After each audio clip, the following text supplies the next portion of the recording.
All right, welcome back to another First at Home Sunday School lesson.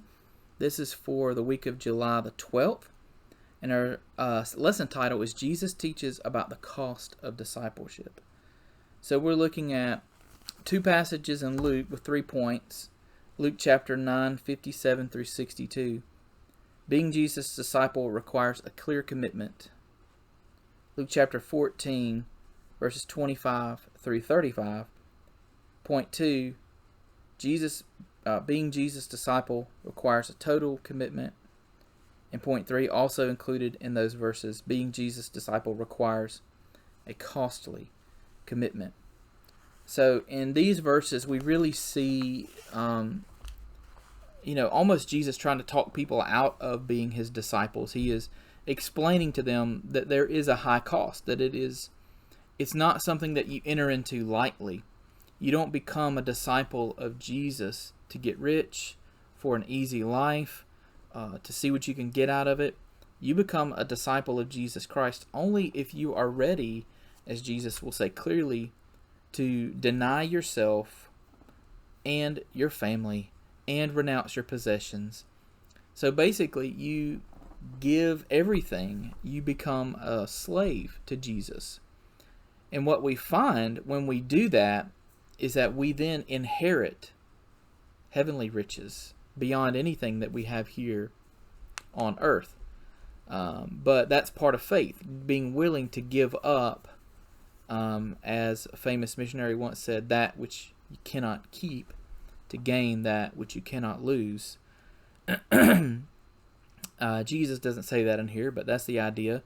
But here we're focusing on kind of the more difficult aspect of that, which is when we follow Christ, we've made a commitment to put everything else behind or aside for the sake of following Christ. We no longer have a top priority of worrying about earthly things. Now that comes with some caveats sometimes, because it's not as black and white as it sounds, and you and I don't even really know sometimes what the best way to follow Jesus is. If I would say a man with a family ought not to put his, like someone in my position or Matt's position or Nathan's position, or even a woman with a family who's in ministry as well, ought not to put the job and their job description and their allegiance to a First Baptist Church or a such and such Baptist Church or whatever the name is, put their allegiance to that entity above their allegiance to their family. I think that is a God-given priority. Or else why would Paul have to say that, it's good to not be married, because then you don't have to worry about, the guy who is married, because he's going to put his family first. If his wife goes into labor, he's not going to preach that Sunday, which I've actually had happen to me. And nobody in the church was like, well, how dare you, preacher? I mean, you've already got 2 kids. Why does it matter? I mean, you could have been here preaching. This is where God's called you to be. This is the church. This is the highest priority in your life. Nobody did that because they would be insane, and we all recognize that. So sometimes following Jesus does mean that we value our family or our people or self-preservation, like we go to the hospital, when we're sick, instead of, doing some duty that we need to. So we're not going to take it to the nth degree and say that, like the monks in the Eastern religion, where we walk around, I think it was Buddha who walked around naked for years and left his wife and children and left all his money, left his home and his estates, and became a homeless wanderer, a naked homeless wanderer. He was crazy, to be frank. But he had this sort of similar idea to give up everything to gain that which was important to him. But he didn't mediate that. Obviously, he wasn't a believer in Jesus Christ. But there are still some believers in Jesus Christ who do this. The monastic tradition was born out of this idea. I give up everything. I give up my family. I renounce my possessions. I take even a vow of silence in some cases. I take a vow of poverty. I take a vow of service. I take a vow of allegiance to the father of the monastery or whatever, the leader. And so that's not really what Jesus had in mind here when he said these things, I don't think. But we're going to walk through, and we're going to see generally, what Jesus means to us as believers. All right, first point, being Jesus' disciple requires clear commitment. Luke chapter 9, 57 through 62. Let's read. As they were going along the road, someone said to him, I will follow you wherever you go. And Jesus said to him, kind of in a challenge, foxes have holes and birds have nests, but the Son of Man has nowhere to lay his head. In other words, you're going to follow me wherever I go? I don't have a home. To another, he said, follow me. But the guy said, Lord, let me first go bury my father. In other words, I need to take care of my parents. But Jesus said to him, leave the dead to bury their own dead, but as for you, go and proclaim the kingdom of God. So yet another man said, I will follow you, Lord, but first let me say farewell to those at my home. And Jesus said to him, no one who puts his hand to the plow and looks back is fit for the kingdom of God. This is pretty harsh. And a lot of people have tried to soften it. They felt like it needs softening. Well, Jesus said that, but he didn't really mean what he said, which is one of my favorites.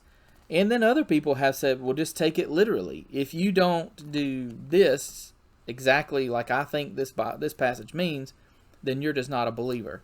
And that's not it either. Jesus said things like this and had encounters like this to be illustrations for us, to give us ideas. And very often the things that Jesus said and did were hyperbolic. That is, they were exaggerated to give a point, to make a point. Jesus told people, pluck out their eyes if it caused them to sin. He did not expect them to do that. He did not expect Peter to cut his tongue out when he denied Jesus. He never said that to Peter. Now, wouldn't that have been a logical thing to require if Jesus actually taught and believed that he was teaching people to cut off body parts when they were used as offenses? But he never did that. He was using a hyperbole. And this is kind of hyperbolic too. This is kind of an exaggeration so that you get the point. And I think it punches you in the face, which is what Jesus was going for. The guy says, I'll follow you wherever you go. And Jesus says, oh yeah? Even a fox has a hole to live in, and a bird's got a bunch of sticks up in a tree they call a nest. I don't have anywhere. You want to follow me wherever I go? You're going to keep going forever because I don't have anywhere to stop. I don't have a home anymore. I don't have anywhere to lay my head. I have no apartment, no barn, no loft, no house, no room at the inn, no nothing. I can't get nothing. And another one, he says to them, follow me. And the guy says, sure, okay. But let me first go bury my dad. Now, he doesn't mean like his dad is dead probably, and he's just like, a corpse over there, and he's like, oh, but you know what I forgot to do before I come? I got this corpse at my house. I forgot to bury my dad. He died the other day, and we just left him out, but we're going to bury him. We're going to get to it. So on my to-do list, no, he didn't mean that. What he meant was probably my dad is old, and I need to take care of him until he passes away. Like, who else is going to do that? And it's a legitimate excuse. It is to me. I think this is a legitimate excuse, and this is where the hyperbolic nature comes in, the hyperbole. He's saying, Jesus, I want to follow you, but I've got to take care of my father first. Like, I can't come and follow you because it's my obligation to make sure my father is taken care of until he dies. And Jesus says, let the dead bury their own dead. In other words, like, what good are you to somebody who's dying? And I think here in this case, if you follow me, you're alive. If you refuse me, you're dead. And so these people that you're talking about are spiritually dead, and let them bury the people who are physically dead.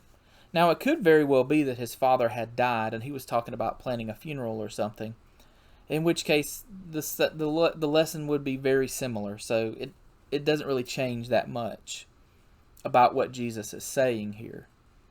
But the point is the same, that it was a pretty good excuse. And I do think it's okay. Like, you don't have to not go to your parents' funeral so that you can serve Jesus. That's not what the Bible teaches. But he's saying that you are allowing this to be more important than following me. There can't be anything more important. Your home, following Jesus wherever he goes, or your family. And the last one, yet another said, I'll follow you, Lord. But first, let me say farewell to those at my home. And Jesus is saying to him, you got commitment issues. You want to follow me, but you want to turn around and go back home and say goodbye to your friends. What's next? We're going to be out on the road and you get homesick and you're going to turn around and come back? What happens if I need you and we're in the middle of a ministry crisis and your mom texts you and says, hey, your dad's sick, you need to come home? Are you going to leave the ministry and go home and check on your dad and leave us holding the wheel out here? And again, I think this is a good excuse. I don't think there's anything wrong with this. Jesus is speaking hyperbolically. He's speaking in that hyperbole, that exaggerated form here, in saying, if you have a divided allegiance, then you're not going to serve me. If you view serving me equal to your relationships, your family, your home, the nostalgia you feel for a hometown or for your old friends or for whatever, then you're not going to be able to serve me effectively. You're gonna be divided in your allegiance all along the way.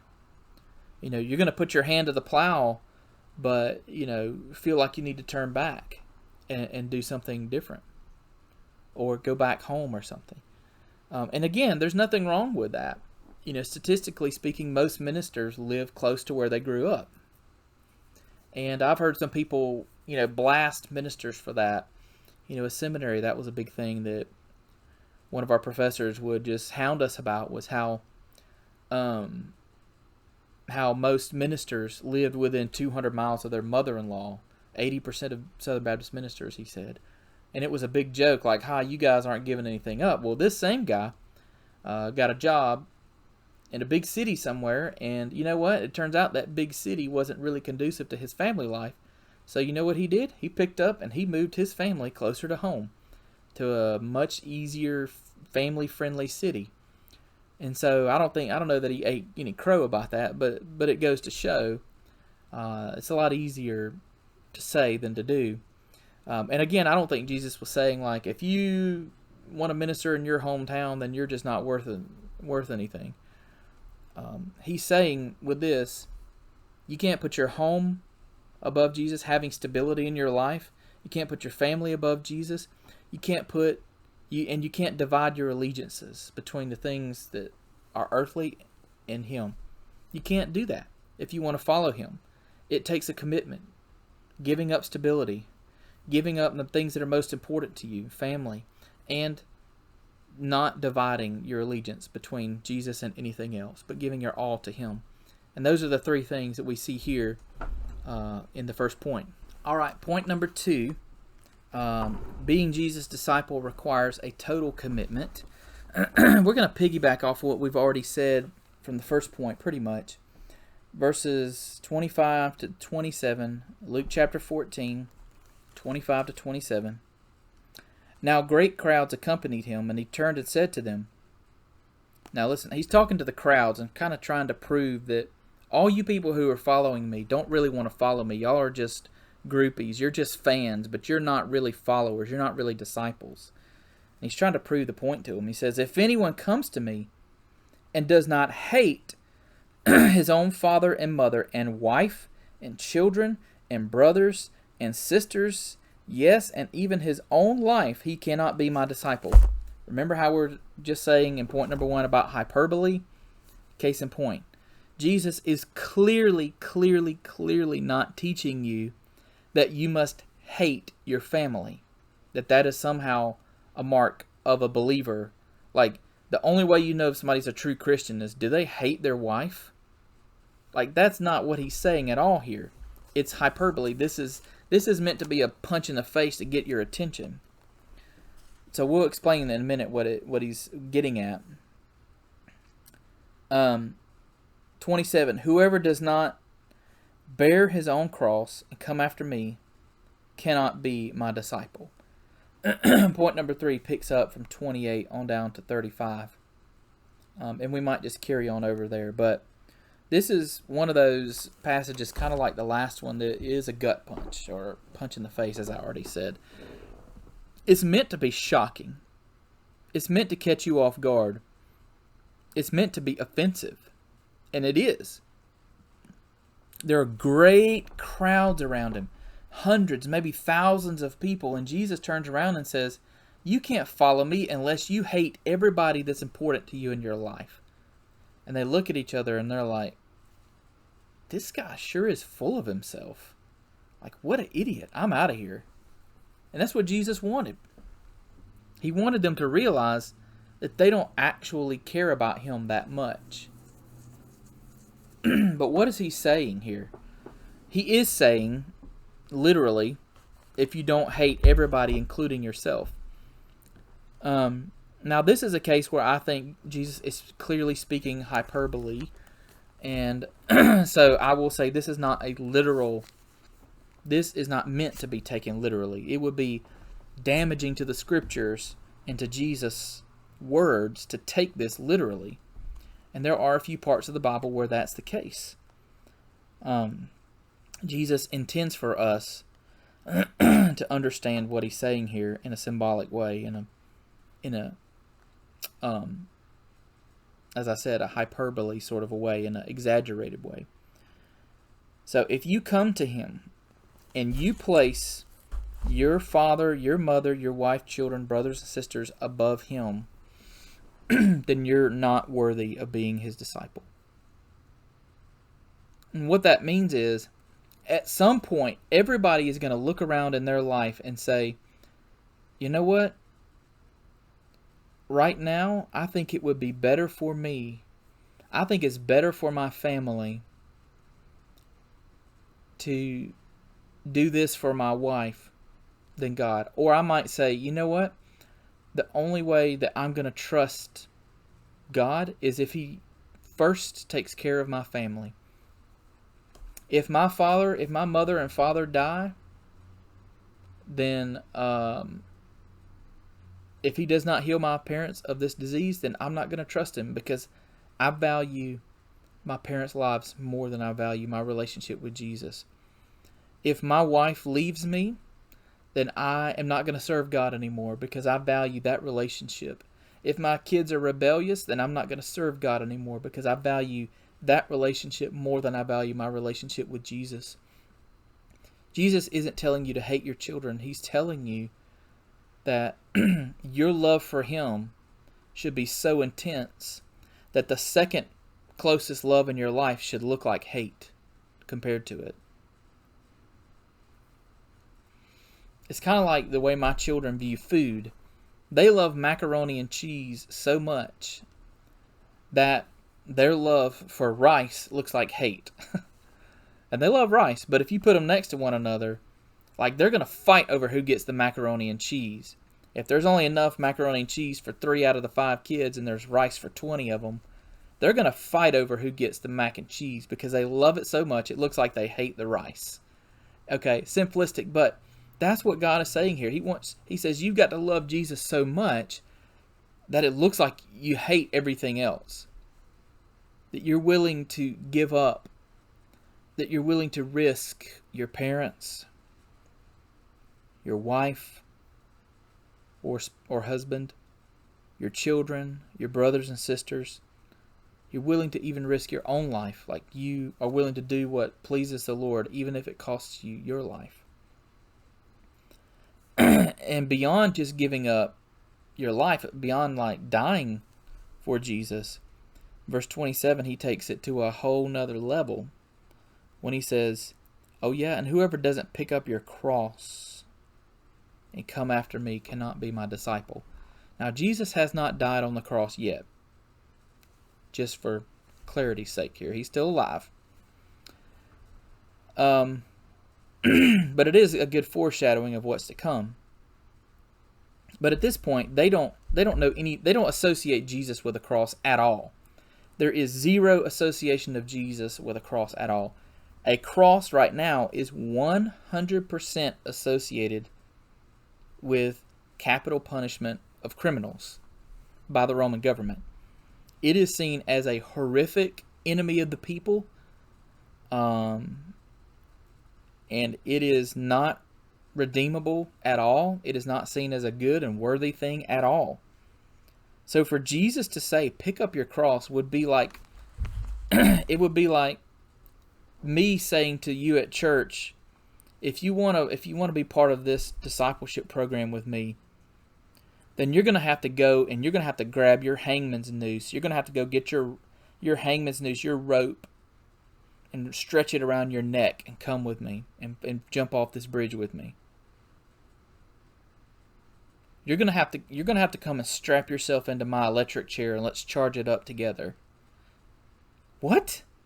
That's what Jesus is telling them. Pick up your cross and follow me. They know how criminals do. They know they pick up their cross and they march to the execution point. That's what Jesus is saying. You're going to have to pick up your instrument of execution and follow me to death. It doesn't even make it glorious. He doesn't say, pick up your sword and follow me into battle. Boy, that makes you feel good. This is total self-denial. There's going to be no glory in it for you. There's going to be no chance of winning for you. There's going to be no cutting down the enemies. It's just you giving up everything. And that is harsh. But that's what Jesus calls us to do. All right, the last point. Being Jesus' disciple requires a costly commitment. Luke chapter 14, verses 28 through 35, for some reason, really should be 33, but I think they threw in the last two because of the connection to the last week. Verse 28, for which of you desiring to build a tower does not first sit down and count the cost, whether he has enough to complete it? Otherwise, when he's laid a foundation and is not able to finish it, all who see it begin to mock him, saying, this man began to build and wasn't able to finish. Or what king going out to encounter another king in war will not sit down first and deliberate whether he is able with 10,000 to meet him who comes against him with 20,000? And if not, while he is yet a great way off, and the other is a great way off, he sends a delegation and asks for terms of peace. So therefore, any one of you who does not renounce all that he has cannot be my disciple. Verse 34, salt is good, but if salt has lost its taste, how shall its saltiness be restored? If it is no use either for the soil or for the manure pile, it is thrown away. He who has ears to hear, let him hear.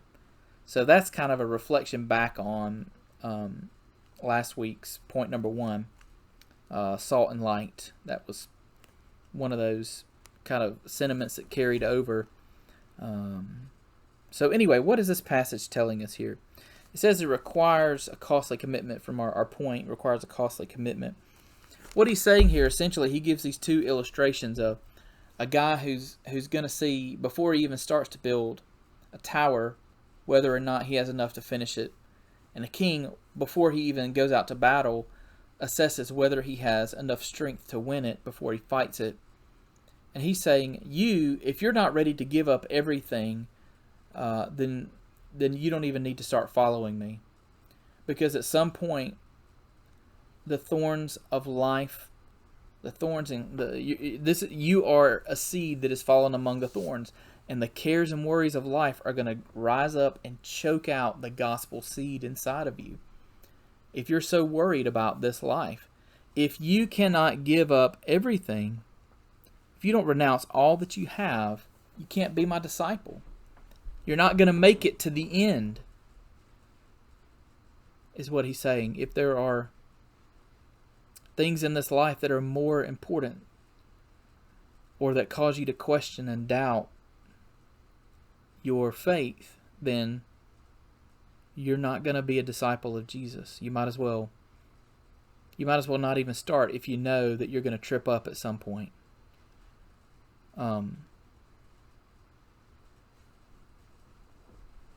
If you're not willing to give up everything for Jesus, then you're not going to be a disciple.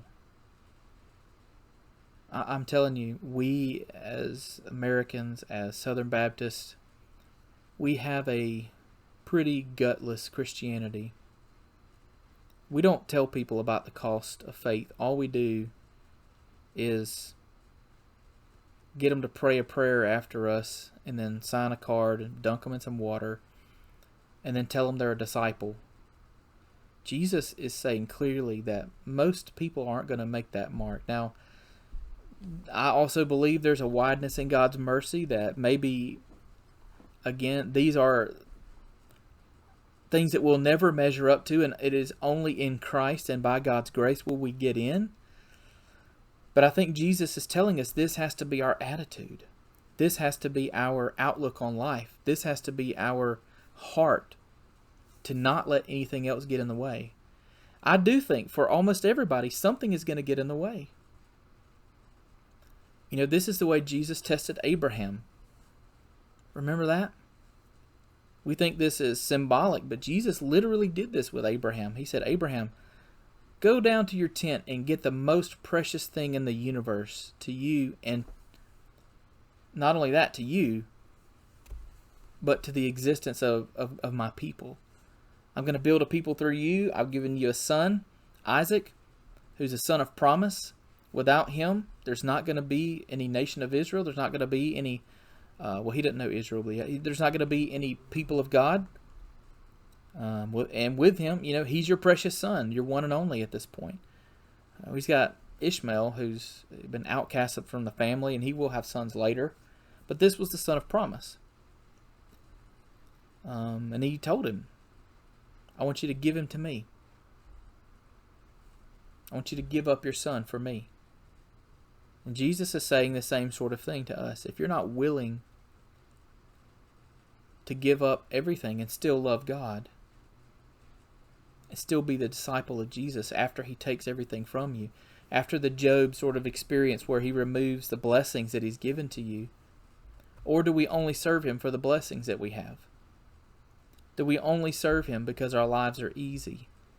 Because we haven't had health issues? Because our spouse is a good spouse? Because our children are healthy and alive and doing well? Because we've not suffered? Because our lives have been easy?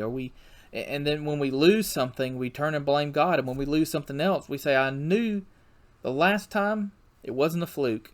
You don't care about me. You don't love me. I'm out. Jesus is saying you have to renounce all of that so when those things happen, you won't turn away. It's an incredibly difficult lesson to learn. And again, I think there's mercy here. I think there's grace for those who fail to do this perfectly, because honestly, I don't know of anyone that could keep this standard perfectly. I don't know of anyone. So I don't want you to think that you're not a Christian because you've messed up here. I think this is one of those things that it is a goal to reach that we'll never get in this lifetime, probably. And there is a way we can sort of get there by trusting in Jesus, even though bad things happen. Okay. But it is so hard to take something that is corporeal, that is spirit, and put it above things that are tangible that you can hold in your hand. But that's what we're called to do, walk by faith, not by sight. Well, finally, he closes with a point. Salt is good, but if it loses its taste, you can't put the saltiness back in it. It's no good for soil or even the manure pile. There's a saying in there, probably, that we could say has made its way into the vernacular of modern day, but I can't repeat it. So if it's not good for the soil, it's not good for manure, then it is thrown away. So he's basically kind of challenging them again. If you start down this pathway and you lose your saltiness, then you're not really good for anything anymore. You just have to throw you away. So it's a tough lesson to learn. But I think for us, the point is not to hate our lives, but to love Jesus more. It's not that we try to go through our lives and hate everything in our lives. It's that we try to put Jesus above everything in our lives. And that's our goal, really. And that's the goal that Jesus has for us in this kind of hyperbolic sort of way. He's not driving us away from the world so much as he's driving us towards him.